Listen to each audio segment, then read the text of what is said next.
டாக்டரிடம் கேளுங்க நிகழ்ச்சி தொடர்கிறது. மாணவர்கள், இளைஞர்கள் மனநலம் சம்பந்தமான, உளவியல் சம்பந்தமான பல பிரச்சனைகள் குறித்து பேசிக் கொண்டிருக்கிறோம். ஒரு நேர் இணைப்பில் இருக்கிறாங்க, திருச்செங்கோட்டில இருந்து அனுவர்ஷினி. அனுவர்ஷினி, வணக்கம். உங்களுடைய சந்தேகம் என்ன? வணக்கம் சார். என்னோட கொஸ்டின் என்னன்னா, செல்ஃப் கான்பிடன்ஸ் வளர்த்துக் கொள்வதற்கான பயிற்சிகள் என்னென்ன? கண்டிப்பா அனுவர்ஷினி, உங்களுடைய கேள்விகளுக்கு டாக்டர் பதில் சொல்லுவாங்க. சார், செல்ஃப் கான்பிடன்ஸ் வளர்த்துக்கிறதுக்கான தேவைகள் என்ன அப்படிங்கிறது எல்லாருடைய ஒரு முக்கியமான கேள்வி இருக்கு. நம்ம இன்னைக்கு ஒரு புத்தக கண்காட்சிக்கு போனா அங்க விற்பனையாகக்கூடிய நிறைய புத்தகங்கள்ல செல்ஃப் கான்பிடன்ஸ், இன்ஸ்பைரிங் புக்ஸ் இதுதான் நிறைய வாங்கிட்டு இருக்கிறாங்க. என்ன சார், ஒரு செல்ஃப் கான்பிடன்ஸ் வளர்க்கறதுக்கு என்ன செய்யணும் ஒவ்வொரு தனிப்பட்ட மனிதர்களும்? அதாவது தன்னம்பிக்கை வளர்க்கணும்னா ரொம்ப சுருக்கமாக தான் இங்கே சொல்ல முடியும். சுருக்கமாக சொல்லப்போனால், முதல்ல திறமையை அறிந்து செயல்படு. உன்னோட திறமை என்ன அப்படின்றத புரிஞ்சு அந்த திறமையை எப்படி வளர்க்கிறது அப்படின்ட்டு கண்டுபிடிச்சு அந்த திறமையை நீங்கள் வளர்க்கணும். அதுக்கு முக்கியமானது என்னென்னா, எல்லாருக்கும் ஒரு பேலன்ஸ் இருக்குது. சில ஸ்ட்ரென்த் இருக்குது, சில வீக்னஸ் இருக்குது. இந்த வீக்னஸை ஓரளவுக்கு தான் நம்ம கவர் பண்ண முடியும். எல்லா வீக்னஸையுமே நம்ம கரெக்ட் பண்ண முடியாது. ஸோ முதல்ல உங்கள் ஸ்ட்ரென்த்ஸை புரிஞ்சுக்குங்க. ஒரு பேப்பர் எடுத்து உங்கள் ஸ்ட்ரென்த் எல்லாம் எழுதிக்குங்க. அடுத்தது இன்னொரு பேப்பரில் உங்கள் வீக்னஸை எல்லாம் எழுதிக்குங்க. மூணாவது, உங்கள் ஸ்ட்ரென்த்தை வச்சு உங்கள் வீக்னஸை எப்படி கவர் பண்ணுறது. அதை கரெக்ட் பண்ண முடியாமல் இருக்கலாம், ஆனால் அதை கவர் பண்ணலாம். ஸோ ஸ்ட்ரென்த்தை வச்சு எப்படி வீக்னஸை கவர் பண்ணுறது அப்படின்றத நீங்கள் குறிச்சிக்கிட்டீங்கன்னாக்கா, அதை நீங்கள் செயல்படுத்தும் பொழுது உங்கள் திறமையை கண்டுபிடிச்சு அந்த திறமையை வளர்க்கறதுக்கு உங்கள் ஸ்ட்ரென்த்ஸை யூஸ் பண்ணி உங்கள் வீக்னஸை கவர் பண்ணி நீங்கள் செயல்பட்டீங்கன்னாலே உங்கள் செல்ஃப் கான்ஃபிடென்ஸ். கண்டிப்பா சார். இந்த விவசாய பெருங்குடி மக்கள் அதிகமா சொல்லக்கூடிய வார்த்தை, அகல விழுவதை விட ஆழ உழுவது சிறந்தது அப்படின்னு சொல்லுவாங்க. நம்முடைய ஸ்ட்ரென்த் எதுவோ அந்த ஸ்ட்ரென்த்ல நம்ம ஃபோக்கஸ் பண்ணா கண்டிப்பா வெற்றி கிடைக்கும் அப்படின்னு ஒரு விஷயம் சொன்னீங்க. இன்னொரு நேர் கடலூர்ல இருந்து இணைஞ்சிருக்கிறாங்க, அவங்கள்ட்ட கேட்கலாம். சுதா, வணக்கம். உங்களுடைய கேள்வி என்ன? சார், பாப்பா இப்ப 10th நல்லா படிப்பாங்க சார். ஆனா கூட படிக்கிற ஸ்டூடெண்டால இவளுக்கு பிரச்சனைங்க சார். அதனால அவளால மார்க் கொஞ்சம் கம்மியாயிட்டாங்க சார். இப்ப வேற ஸ்கூல்ல சேர்க்கலாங்க சார். கூட படிக்கிற ஸ்டூடெண்ட்னால என்ன பிரச்சனைமா? அது அவளை கொஞ்சம் படிக்க விடாம பண்ணி அவளை கொஞ்சம் இது பண்ணிட்டாங்க சார். எந்த விதத்துல படிக்க விடாம பண்ணாங்கம்மா? அவ கொஞ்சம் சாஃப்ட் கேரக்டருங்க சார், கொஞ்சம் அமைதியான பொண்ணு. அதனால அந்த பசங்க எல்லாம் கொஞ்சம் இது பண்ணிட்டாங்க சார்.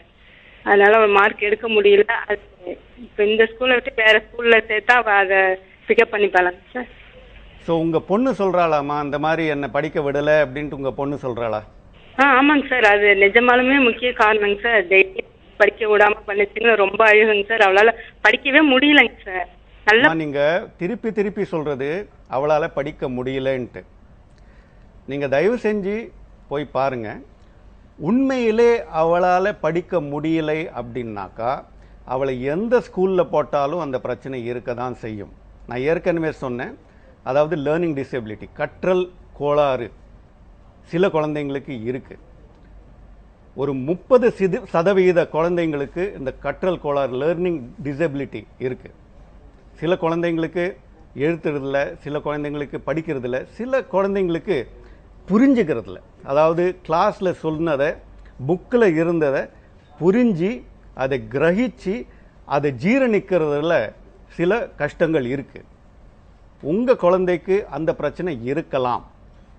ஸோ தயவு செஞ்சு அதை நீங்கள் கொஞ்சம் டெஸ்ட் செஞ்சு அவளுக்கு அந்த மாதிரி ஏதாவது ஒரு கற்றல் கோளாறு இருக்கா, அவளுக்கு உண்மையிலே பாடம் கற்பது கஷ்டமாக இருக்கா அப்படின்னு நீங்கள் கண்டுபிடிச்சு, அப்படி அவளுக்கு கஷ்டமாக இருந்தால் அந்த பாடத்தை அவளுக்கு புரிகிற வகையில் சொல்லி கொடுத்தால், அதாவது இந்த மாதிரி குழந்தைங்களுக்கு ஆடியோ விஷுவல் இன்புட்ஸ், அதாவது நம்ம இப்போ டிவியில் அல்லது நம்ம பிக்சர்ஸில் அவங்களுக்கு போட்டு கொடுத்தா அவங்களால அதை ஈஸியாக புரிஞ்சுக்கிறதுக்கு வழி இருக்குது. ஆனால் ரொம்ப வருத்தத்தக்க ஒரு பிரச்சனை என்னன்னா, நம்ம டீச்சர்ஸுக்கு நிறைய பேருக்கு இது புரிய மாட்டேங்குது. எல்லாருமே கிளாஸில் நின்று ஒரு லெக்சர் கொடுக்கறது தான் சொல்லி கொடுக்குற முறைன்னு நினைக்கிறாங்களே ஒழிய, இந்த ஸ்டூடெண்ட்ஸுக்கு எப்படி புரிய வைக்கிறது. ஸ்டூடெண்ட்ஸ் ஒரு கிளாஸ் எடுத்திங்கன்னா ஒரு 40 ஸ்டூடெண்ட்ஸ் இருந்தாங்கன்னா அதில் 10 ஸ்டூடெண்ட்ஸ் வந்து தானாகவே படிச்சுப்பாங்க, அந்த டீச்சரே தேவையில்லை அவங்களுக்கு. ஒரு 20 ஸ்டூடெண்ட் கொஞ்சம் அந்த டீச்சர் சொல்கிறத வச்சுட்டு அவங்கள சொந்த திறமையை யூஸ் பண்ணிவிட்டு அவங்க படிப்பாங்க.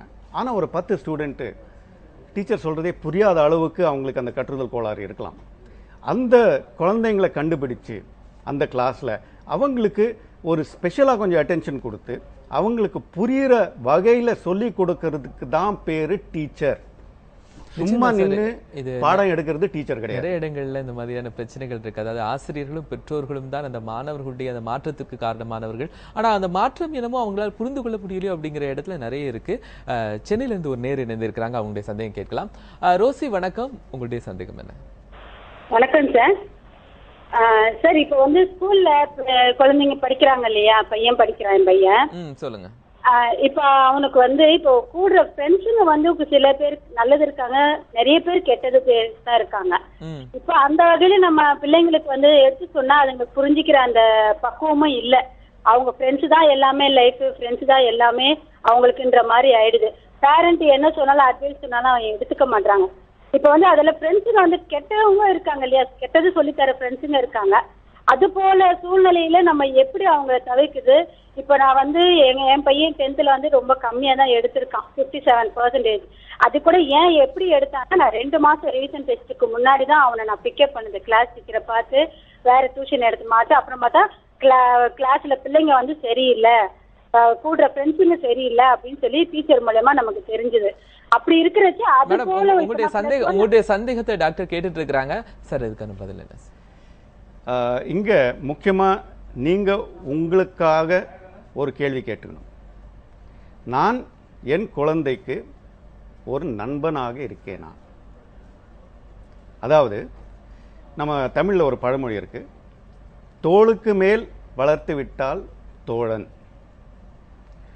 ஒரு வயசுக்கு மேல நீங்க உங்க குழந்தைய ஒரு நண்பனாக உறவாடணும்.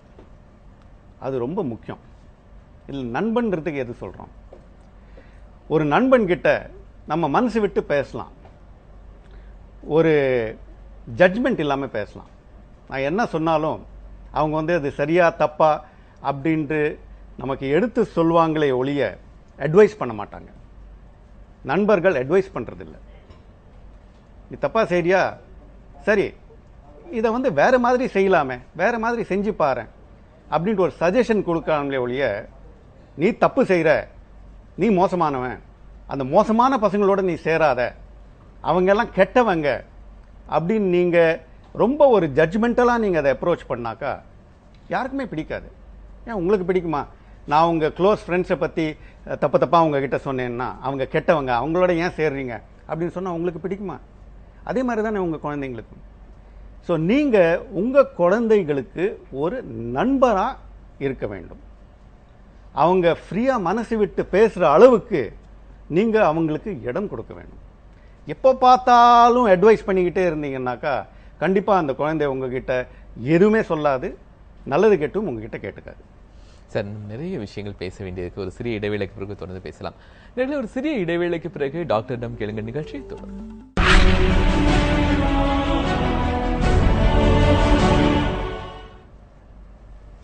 டாக்டரிடம் கேளுங்கள் நிகழ்ச்சி தொடர்கிறது. இன்னைக்கு நம்ம 10th ரிசல்ட்டாக இருக்கட்டும், +2 ரிசல்ட்டாக இருக்கட்டும், இந்த 2 ரிசல்ட்டும் வந்த பிறகு மாணவர்கள் தங்களால் தாங்க முடியவில்லை அப்படின்னு சொல்லுகிற போது பல நேரங்களில் நான் படிக்கவே போகலை, என்னால் படிப்பு வராது அப்படிங்கிற உச்சபட்ச நிலைக்கு போகிறவங்க இருக்கிறாங்க. அதுக்கு அடுத்தபடியாக போகக்கூடியவங்க தங்களால் திரும்பியே முடியாத, அதை மீள முடியாத ஒரு சூசைட் அந்த மாதிரி பிரச்சனைகளுக்கு போயிட்டு இருக்காங்க. இதுதான் இன்னைக்கு இருக்கக்கூடிய ஒரு முக்கியமான ஹார்ட்டான கொஸ்டினாக இருக்கு.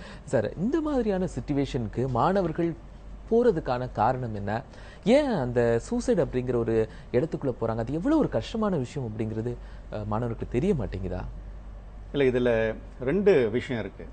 ஒன்று, நான் ஏற்கனவே சொன்ன மாதிரி மூளையில் ரசாயன கொந்தளிப்புனால தான் உணர்ச்சிகள் உருவாகின்றன. இந்த ஸ்டூடெண்ட்ஸுக்கு, அதாவது இந்த பருவத்தில் அவங்களுக்கு நிறைய சுரக்கிறதுல நிறைய கொந்தளிப்புகள் இருக்கு, ஹார்மோனல் ப்ராப்ளம்ஸ். இந்த சுரபி கொந்தளிப்புனால மூளையில் ரசாயன கொந்தளிப்பும் ஏற்படுது. அந்த ரசாயன கொந்தளிப்பு ஏற்படும் பொழுது அவங்களுக்கு இந்த சஞ்சலம், ஆங்ஸைட்டி அல்லது மன அழுத்தம், ஸ்ட்ரெஸ் அல்லது மன சோர்வு, டிப்ரெஷன் உண்டாகுது. இப்போ ஒருத்தங்க சூசைட் பண்ணுறாங்கன்னாக்கா அது வந்து ஒரு சாதாரண காரியம் கிடையாது. இந்த சூசைட் பண்ணோன்னு ஒரு எண்ணம் வர்றதுக்கே ரொம்ப கஷ்டம்.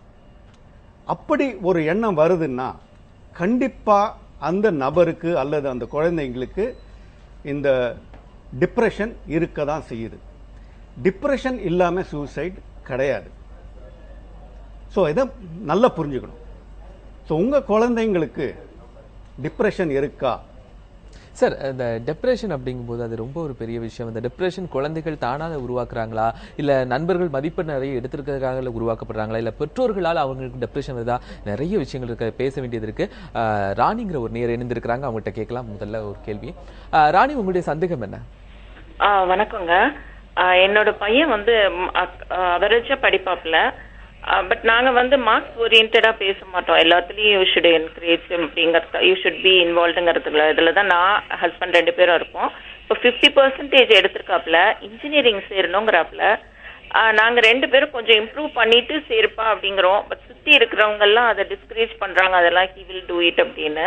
இந்த 1 வருஷம் ஆஃப் எடுத்துக்கிறதுல என் பையனுக்கும் இஷ்டம் தான் பண்ணிக்கிறேங்கிறாப்புல. பட் இந்த 1 வருஷம் பண்றப்ப வேற ஏதாவது அதுக்கு டிப்ரெஷன், இது மாதிரி டைவர்ஷன் ஏதாவது வரக்கூடிய சான்சஸ் இருக்குமா அப்படின்னு ஜஸ்ட் டாக்டர்கிட்ட ஒரு அட்வைஸ் கேட்டுக்கலாம் அப்படிங்கிறதுக்கு. Okay sir. இங்கே நீங்கள் புரிஞ்சுக்க வேண்டியது, வெளிநாட்டில் இந்த 1 இயர் கேப் நிறைய பேர் தானாகவே விரும்பி எடுக்கிறாங்க.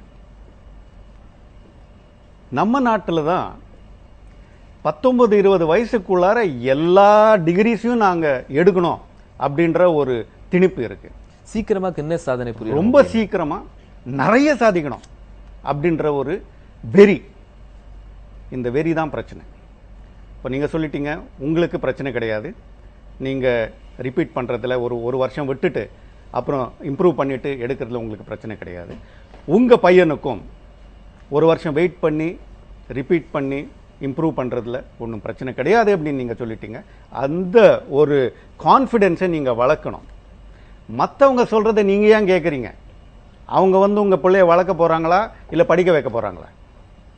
மற்றவங்க சொல்கிறத தூக்கி குப்பையில் போடுங்க. உங்கள் ஆட்டிடியூட் கரெக்டு. நீங்கள் உங்கள் குழந்தைங்களை நல்லா வளர்த்துட்டு இருக்கீங்க, நல்ல என்கரேஜ்மெண்ட்டோட வளர்த்துட்டு இருக்கீங்க. அதை நீங்கள் கண்டினியூ பண்ணுங்கள். சார், ஒரு நல்ல பதில் சார். இன்னும் நிறைய விஷயங்கள் நம்ம நிகழ்ச்சியில் பேச வேண்டியது இருக்கு. ஒரு சிறிய இடைவேளைக்கு பிறகு தொடர்ந்து பேசலாம். ஒரு சிறிய இடைவேளைக்கு பிறகு டாக்டரிடம் கேளுங்க நிகழ்ச்சியை தொடரும்.